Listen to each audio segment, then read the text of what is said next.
Welcome back to Shadowrun Hong Kong. Alright. So, time to catch a little bit of R&R after this mission. After that, be off to talk to Crafty and make my rounds and talk to a bunch of people, maybe buy some gear, that sort of stuff. A stabbing pain in your stomach jolts you awake. Your entire abdomen is cramping up. You roll in your cot, willing the shooting pains that radiate from your stomach to go away. Your mouth is bone dry and your tongue is swollen.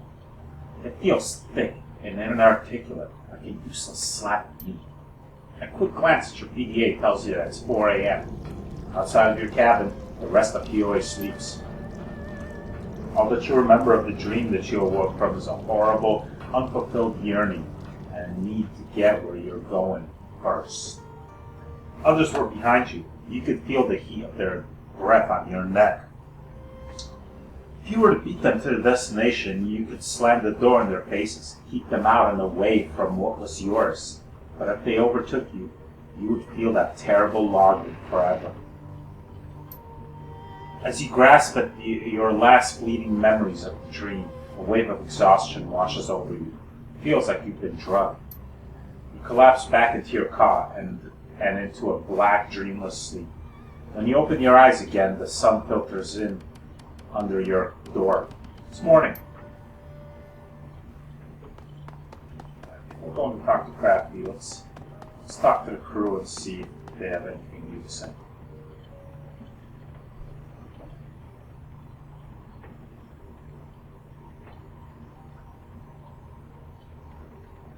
Doesn't look like it. He wasn't on the last run, so I'm not going to talk to him about it.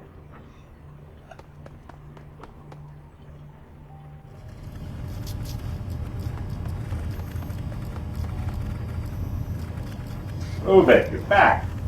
She doesn't bother turning. Need something?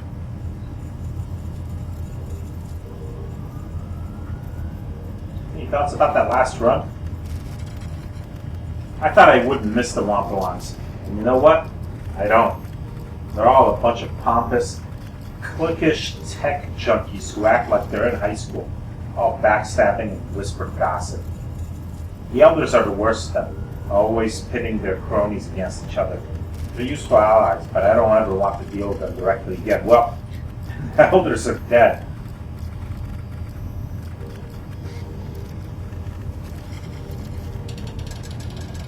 They had a high school inside the walled city? Well, I didn't exactly go to high school, or any school for that matter, but I've watched a lot of Trid and I hang out on the Matrix all day. I think I have a pretty good idea of what teenagers are like. I can't believe Nigga and the other elders would be stupid enough to try and shirk payment on a Shadowrunner. A ghoul Shadowrunner who's dressed like a red samurai. I mean, that pretty much screams bad idea on the face of it. What do they think was going to happen? They're good in the Matrix, but they've got a lot to learn about dealing with Shadowrunners. Tell me about yourself. Something? She paused for a moment. Okay, I don't like small talk. Does that count?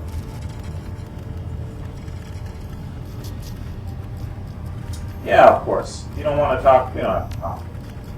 Thanks for not pushing it. It's not personal, I just don't think that I'm a very interesting person. Alright, I'm gonna leave her alone.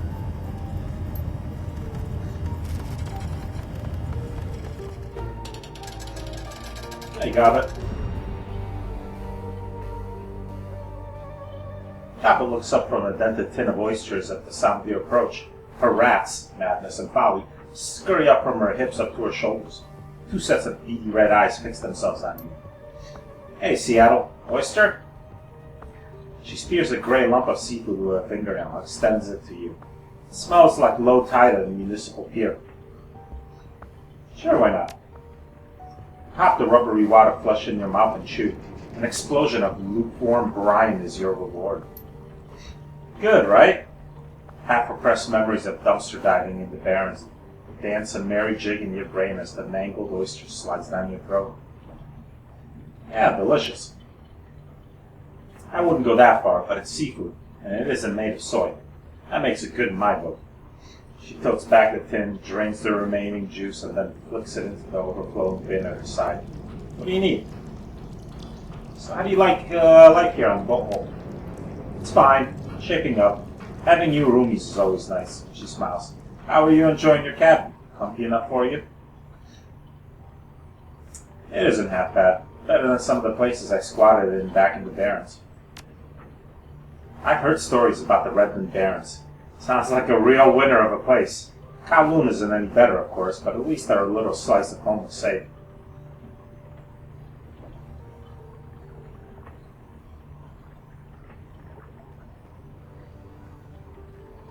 I'll take the ball all over the Barrens any day. That's the spirit. Lazy smile spreads across her face as her fingertips brush Madness's back. The rat squeals and darts back into the safe haven with Goblin's hair.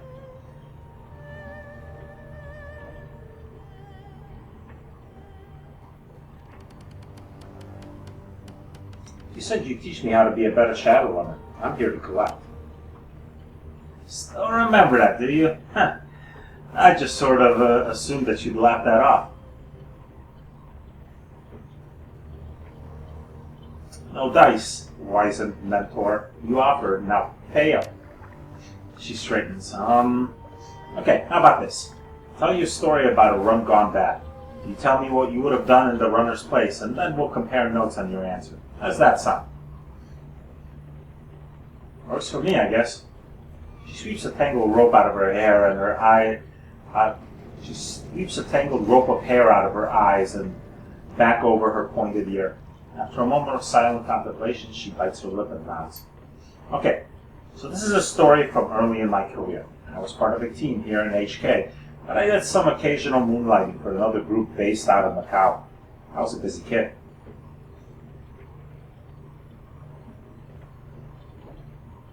Go on.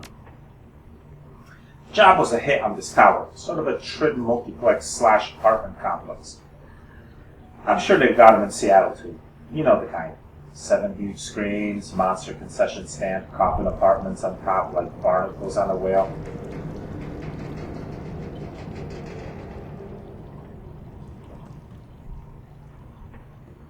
I used to go to one back in Seattle. Best way to watch urban brawl.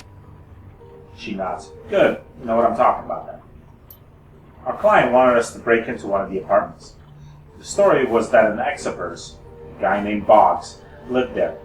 She'd been cooped up with him until about a week prior. Then things went sour in a big way.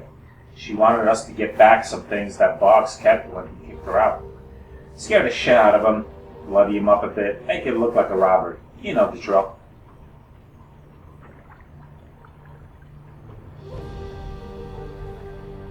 It was a standard smash and grab then. Yeah, it was a pretty bush league gig, but the pay was decent enough, not the sort of thing you'd turn down.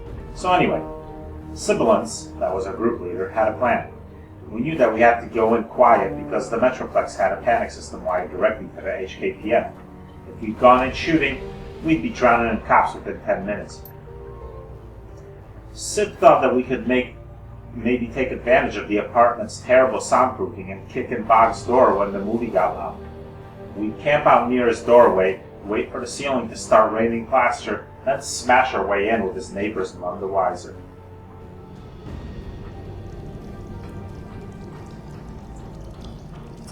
Sounds kind of familiar. Yeah, it's pretty close to what John Wilkes Booth did when he assassinated Lincoln.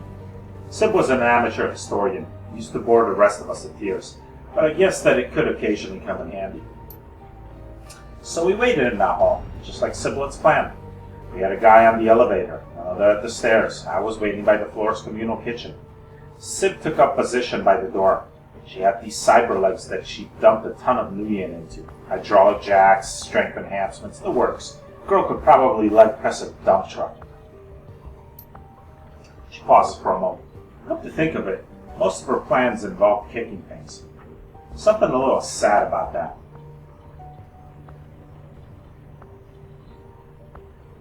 And this woman was the best suited to lead this particular group of runners?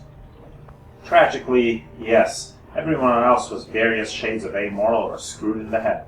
Sibilance might have had a tendency to solve all her problems in the same way, but she was better than all the alternatives. Anyway, we heard a boom from downstairs, felt the walls shake with the reverb. Sid wheeled back and gave the door a massive kick, just as she planned. From where I was standing, I couldn't really see what happened next. I could hear a massive crack as her boot slammed into Duraplast.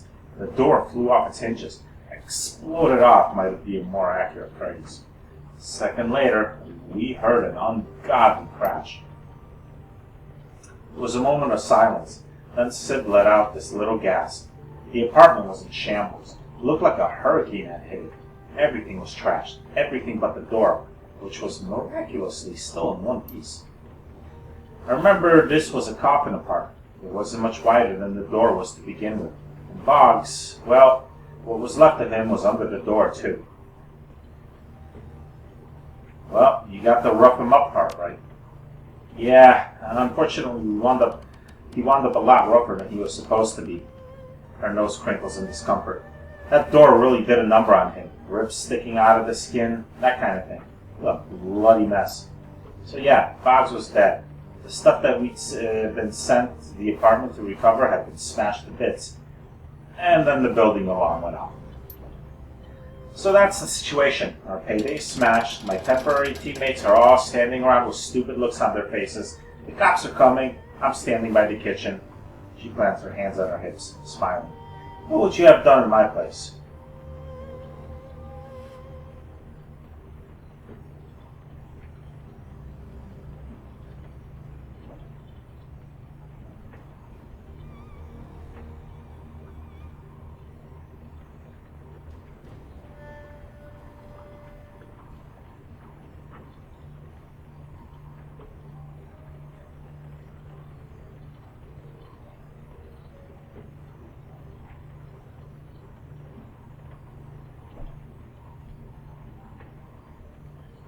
I'd have tried to improvise. Was there anything in the kitchen you could use to resolve the situation?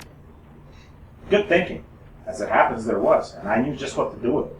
The thought popped into my head, and I just went with it. She taps her temple with a smile. There was a reason to remember. Seattle, the first answer that you come up with is almost always the best one you're going to have. So just roll with it. Don't second-guess yourself. Don't hesitate. Just act. You'll live longer that way. You got it. Now, when I think crowded theater, I think place where you can't shout fire because it'll cause a panic. And then I thought, cops don't charge into burning buildings. They help people get out of them. And as it happened, I had the means to create a real, genuine fire sitting right across from me. A pair of industrial ovens.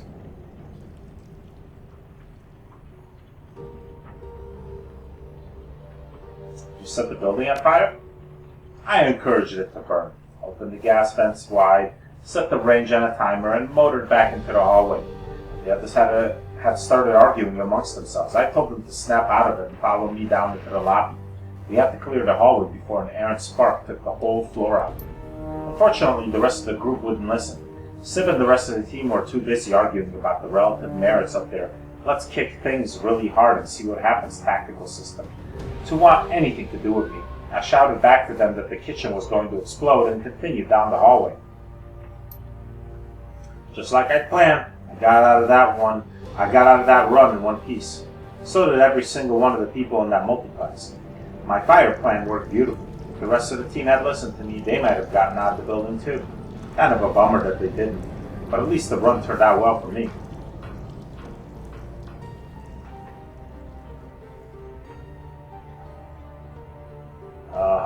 How? Well, I couldn't collect any pay because the run had been a disaster. But after the explosion, I got to ride in the front of the fire truck. And they gave me cookies and a blanket. I wound up dating one of those firemen a few weeks later. All things considered, it could have gone a lot worse. Gaba claps her hands together and rubs them. Satisfied look on her face. So, Seattle. The laughter disappears from her voice and her expression goes serious. It's like somebody flipped a switch. Suddenly, the look in her eyes is shrewd, calculated. Tell me, what was the moral of this story? What lesson was I trying to convey?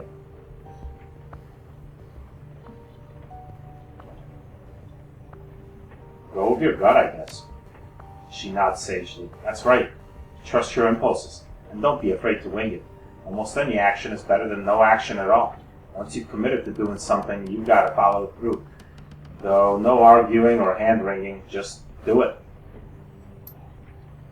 You get caught up in your own head, agonizing over past mistakes. Well, don't be surprised if you wind up dead. Kitchen fire can take you down as easily as a cop's bullet if you stand around and let it. Are you certain that sibilance and the rest of the Macau team are dead? She shrugs. They weren't with me when I got evacuated with the rest of the moviegoers. I never saw them leave the building, and I haven't heard from them since. I guess it's possible that somebody made it, but I don't really run in those circles anymore. Odds are good that if anyone from the Macau team did survive, they'd have died off by now from sheer incompetence. Shadowrunning is an unforgiving business. You don't get to make too many mistakes.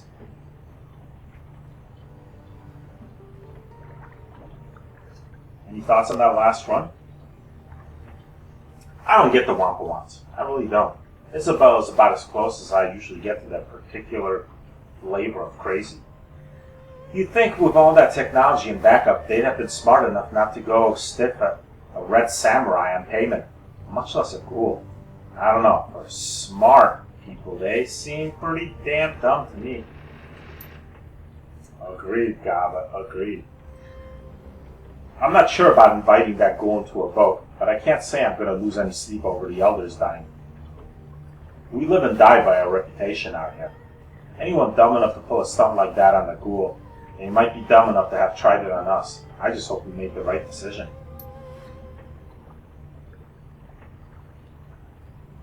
You know, the Volpol's a pretty mediocre name for a ship. Ever consider changing it? Yeah, sure. Considered it a bunch of times. I never really cared enough to actually do it, though. She shrugs.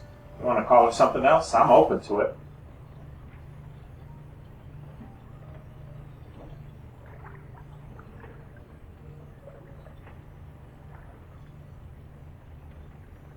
Big Texas. That's such a perfect name. The Big Texas. That's what we're calling her. Tell me you don't love it.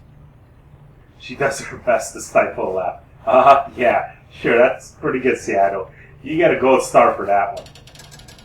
You don't like it, do you? I think that it's absurd. But then we live in a pretty ridiculous world, so why not roll with it? The corner of her mouth curls up. Yeah, the Big Texas is just what we'll call her. I'm sure that Iz will be thrilled. Alright, thanks, Gabby. No problem. Sweet dreams. I wonder if it'll actually be changed when I go outside. The sign will probably still say Volpo, but damn it, it's Big Texas from now on. So where's Gaichu staying? Is he staying down here maybe? In this room? Let's talk to Ractor first. Ractor's shop is sweltering hot, even more so than it was the first time he stepped inside. The whir of actuators accompanies the fine motions of the manipulator arms that hang from the ceiling. They are turning an object over and over in their articulated hands, soldering wires and hammering rivets. Ah, my friend, welcome back. Ractor touch types a series of commands into his bracer, and the arms relax into idle posture. He smiles at you, cigarette dangling from his lip. There, that's better. Now what can I do for you? Any thoughts on the last run? The Wampa ones may be socially maladjusted group, but I find their philosophy is quite compelling. I suspect there is a fair amount of overlap between their vision and the future and my own. A pity that you killed the elders. I would have liked to speak with them at length on the matter, but I understand why you made your decision, of course. A new companion made his case rather forcefully, and it would send a bad message to ignore his cries for vengeance. Now, what else do you have of me? So how are you getting along with the rest of the team? Perfectly well, thank you. They all seem competent enough, and there haven't been any major personality conflicts so far. He rubs his chin thoughtfully. So long as they continue performing to an acceptable standard, I can see no reason not to continue our arrangement. It's good to run with the team again.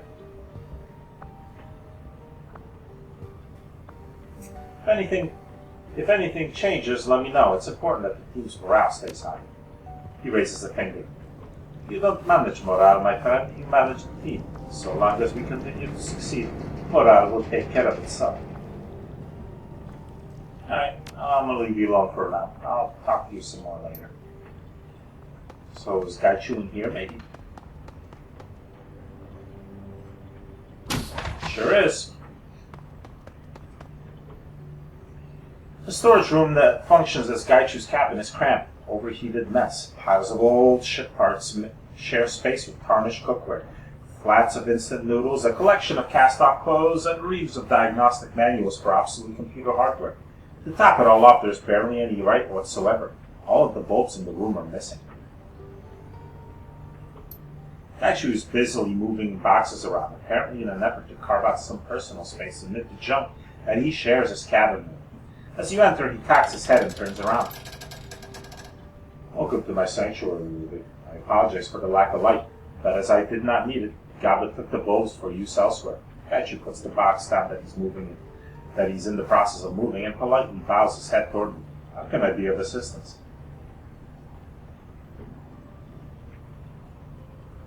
I just wanted to see how you were settling in. Gaichu rolls his shoulders in a diffident shrug. I live. I am among those who can make use of my services. And who are not attempting to claim the bounty on my head. Is that not enough for now? Okay, I don't really need to get his thoughts on that last run. I know he's going to be happy the others are dead and all that stuff. I need to talk about your condition. Being a ghoul. Gaichu inclines his head. As you wish. You are my benefactor, and as such, I yield to you. Ask then, I will do my best to answer.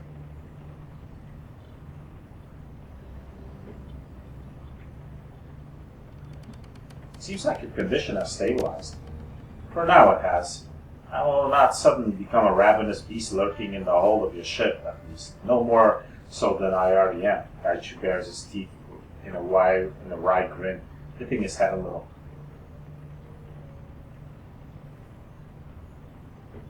Your armor is heavier than most Shadowrunners wear, and more distinctive too. Gaichu nods, growling his assent. That is correct. It is the armor worn by the elite soldiers of the Renraku corporate military, the Red Samurai. Who are the Red Samurai? The Renraku military's Special Operations Division, the most elite that the corporation has to offer, on par with the Ares Firewatch or Tier Terran Gear's Ghosts. Red Samurai are world-class soldiers, assigned to only the most difficult and important missions. That armor is a rare thing for a Shadowrunner to have.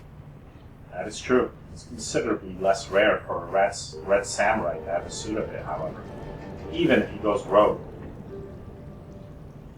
You are a Red Samurai? Indeed. For the entirety of my adult life, I was a member of the Renraku military, specifically the Red Samurai. That changed relatively recently. I feel the reasons are abundantly clear. Hence, I still possess my armor, my sword, my training. They have served me well in both my previous life and in this one.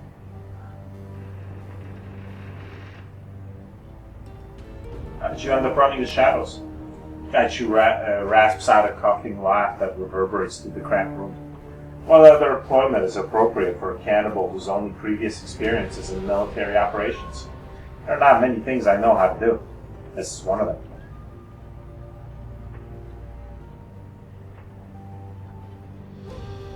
Why not ask Renraku for medical help? In theory, Red Samurai who are wounded are given the best in medical treatment and cybernetics.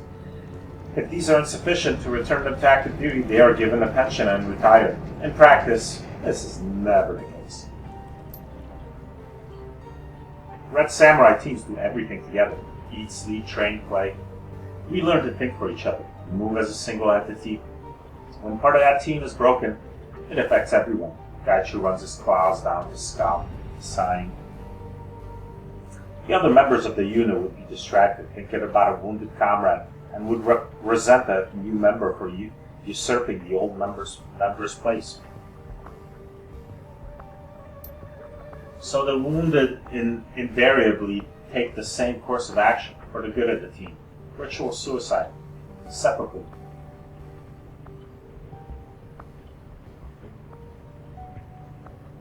I can understand the logic behind it. Can you? And you are more open-minded than most who learn of the practice. Most believe it to be excessive, and anachronistic, but it has served the Red Samurai well, for the most part. In my case, I became infected while on a sabotage mission against Shiawaz in Osaka. The unit was exfiltrating on foot from Naniwa Ward through the Eirin Chiku slums.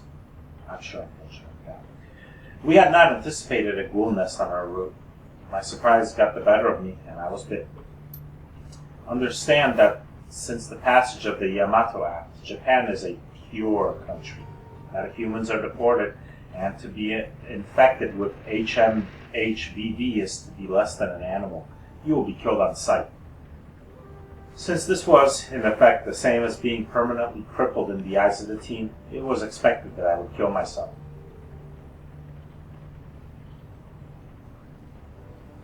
Why didn't you? Because I was still capable of fighting. I questioned the necessity of suicide. Why should I die if I was still as effective as before? Was I not worth having simply because of my diet change? One does not discard a quality tool simply because the surface is stained. I made the decision to leave while the unit was allowing me time to prepare for my expected suicide. I took nothing but my weapons, armor, and a small number of personal mementos. I knew that the unit would hunt me down and kill me. Ghouls are considered vermin in Japan. To have a red samurai become one and refuse to die? Unconscionable.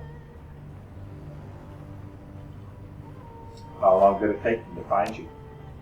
They found me 2 weeks after I ran. I was careless as I fled south, and they caught up with me in Fukuoka. But I escaped, barely. It was at that point I decided that I should leave Japan. I knew they would not stop hunting me, but I could make it more difficult for them.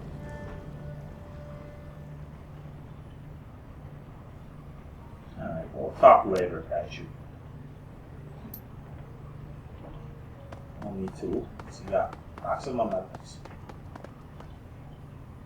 Kaichu's box of personal effects is overflowing with a collection of souvenirs, mementos, and knickknacks. There is no rhyme or reason for the collection of items. They appear to have been thrown in haphazard. Laying atop the box are a collection of antique Japanese coins inside an overturned wooden mask, and a black lacquered box with gold inlay. Kaichu cocks his head, sniffing the air in your direction. I see that you have found my box of personal effects. Please, feel free to examine whatever you like within. Just take care to put them back when you are done. I do not own much, but the things I keep are very precious to me. They are all that remains of my former life. The wooden mask is extremely light. It's been painted with a pale white, and the surface is almost as smooth as porcelain, although it lacks the... I looked at this box before. The expression, while kindly, is ambiguous and uncanny. Viewed from above, the expression is one of calm contempt.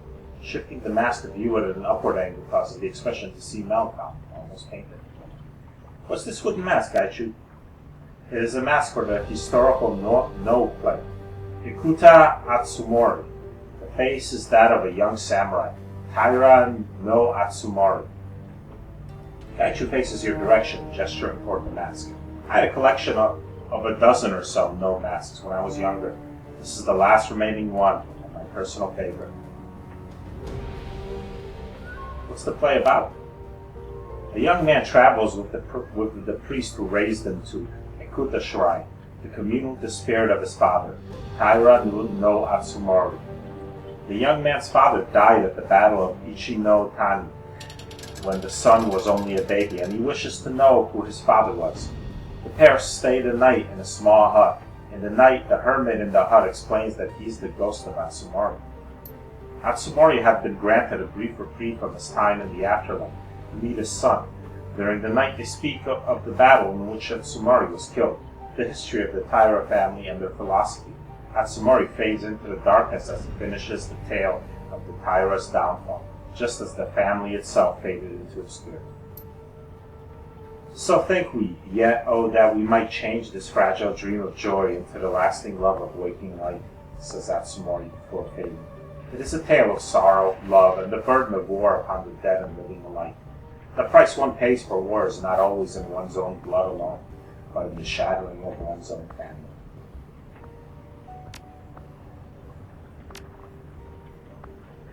The box is a deep, glossy black cube.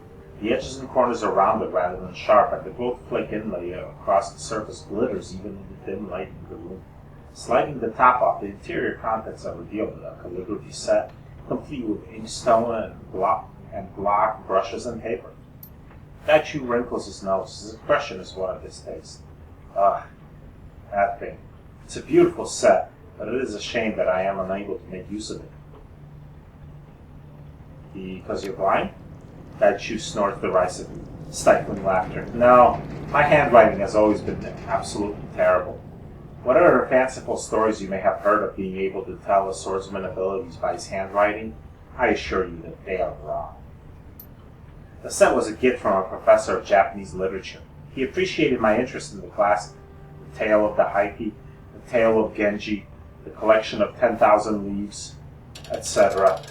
I think he wished to encourage me to cultivate non-martial interests. Daichu smiles crookedly and shrugs. I appreciate the gesture, but my attempts at fine calligraphy mostly resemble excited chickens prancing over paper, their feet soaked in ink.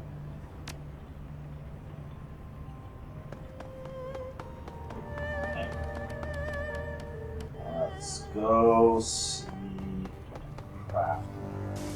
See if she's learned anything new.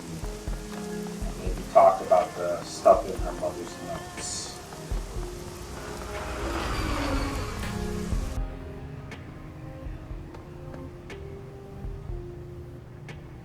A sight, unexpected from the Windows slapdash product display, strikes you as you walk through the shop.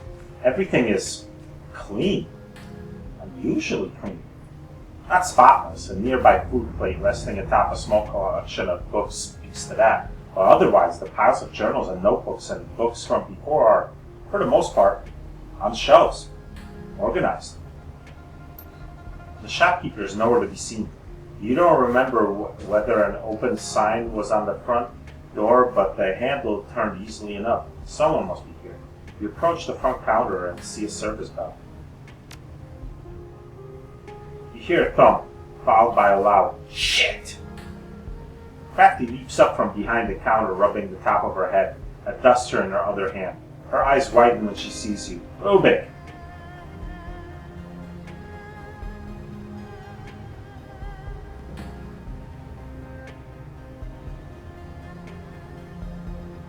Wow, you've been busy. I feel like I've walked into another dimension.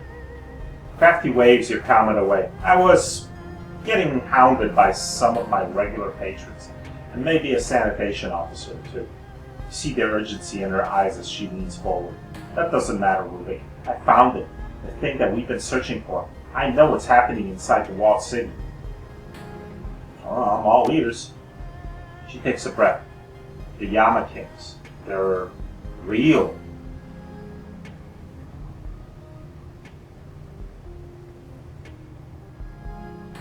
Oh, now. That's a big leap from imaginary monsters. Crafty's eyes hold your gaze with an unshakable intensity. I'm serious. You know me. I'm the last person to start believing in Santa Claus, much less my mother's ravings. But this is solid. The Yama Kings are real, and they're coming. She lays her palms flat on the counter, almost breathless. They've been on their way to the walled city since the place was built.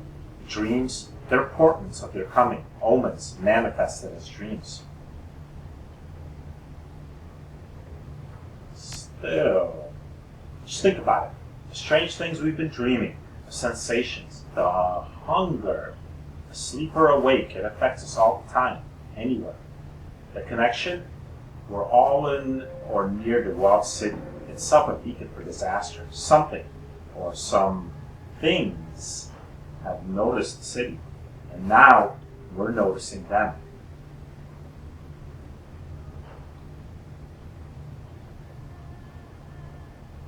And everything that's happened in the walled city, it's been the Yama Kings all along?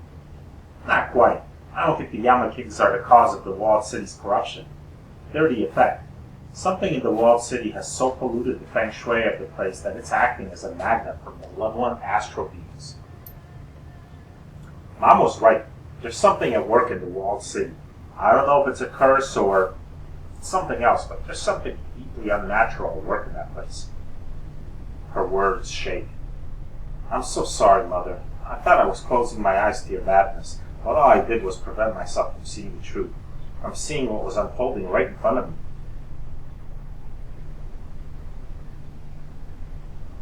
Can the Yama Kings leave the walled city?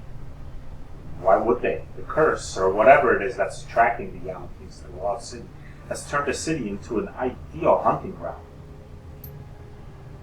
With a practiced sweep of her hand, she tucks a strand of her hair behind her ear. Foggy handprint slowly disappears from the counter where her hand was pressed. Have you ever heard of terraforming? It's an old science fiction idea. You make a planet, like the moon or something, the moon isn't a planet, into an Earth-like environment to support human habitation. I got the idea, but the moon is not a planet. That's what's happening in the walled city, only in reverse, and on an astral level. I think that pent-up toxic key in the walled city is turning the place into an extension of the Yama King's home planet, making the environment here hospitable for them. They won't range beyond it for the same reason why you wouldn't leave a bathysphere in a deep ocean. But, as we've seen, that corruption is spreading. It's already starting to seep into Vioi. If left unchecked for another 30, 40 years, who knows what might happen. Are these beings what broke your mother? The Yama Kings weren't directly responsible for Mom's corruption. It was caused by the root problem, that which attracted the Yama Kings to the city in the first place. The poison at the bottom of the well, whatever it is, it's been there from the very beginning, and it's in no way natural. People did this. I bet Joseph did this.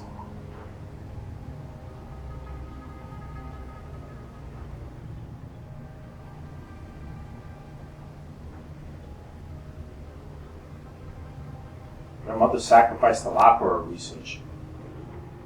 I know where you're coming from, Rubik, but my mother still allowed herself to be corrupted. She put herself in the way of evil, and it took her. Not a second thought for anyone else.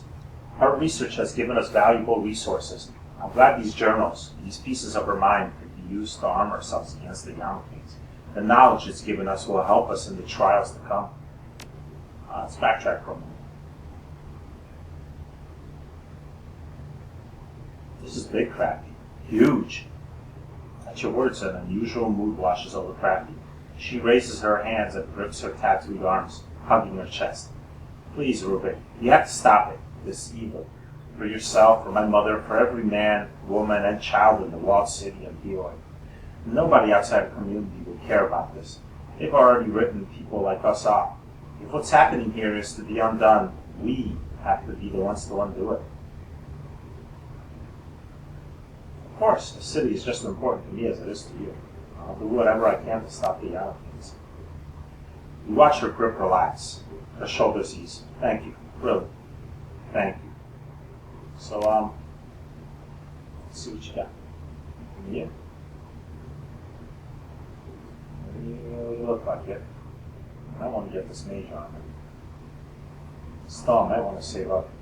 Maybe there's some armor that gets later on that has also a bonus to spellcasting.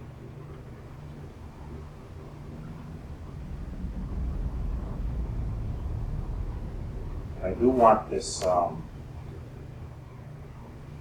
we go. This fetish. It's expensive, but +1 willpower and +1 spellcasting. That's pretty awesome.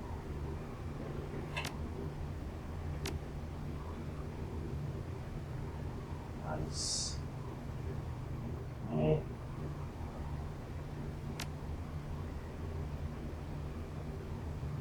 I need to take care of some of the things on my end. You take care of things on yours. Will do. Good luck, Rubik.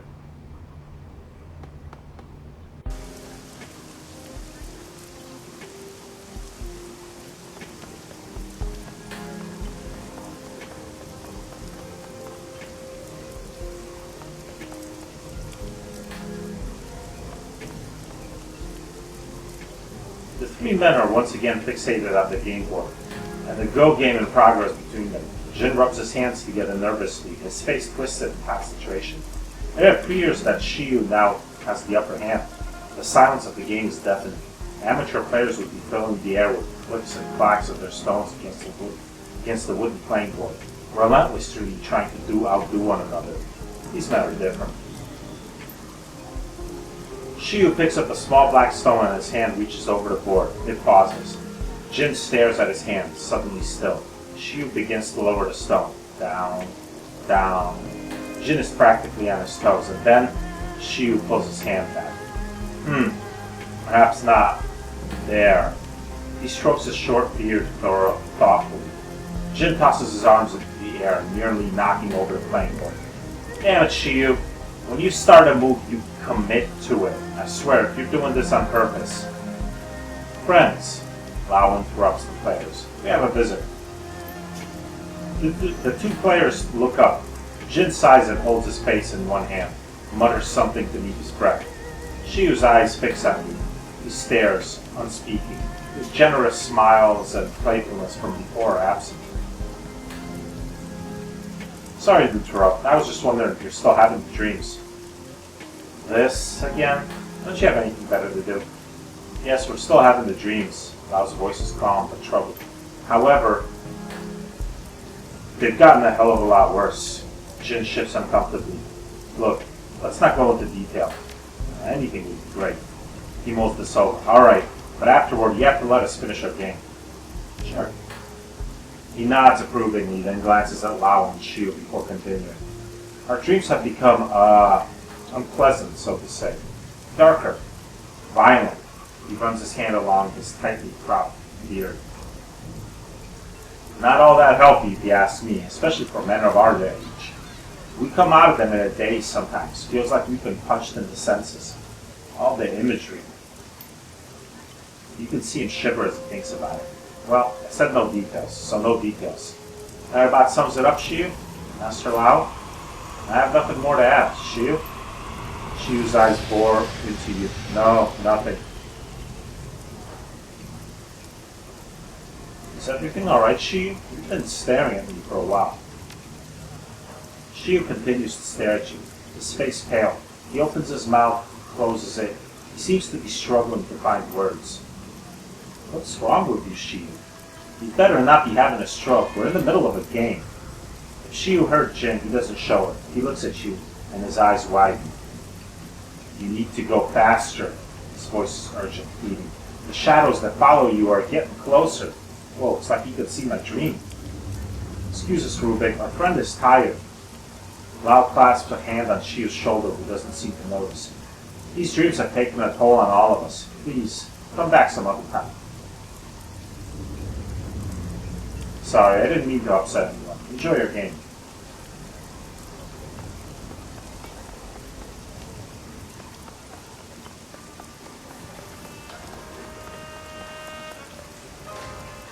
I don't really have too much money to spend on other things.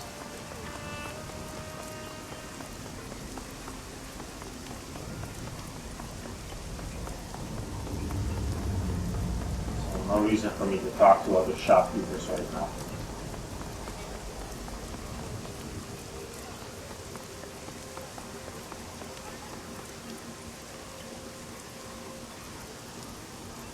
Probably best to take another job.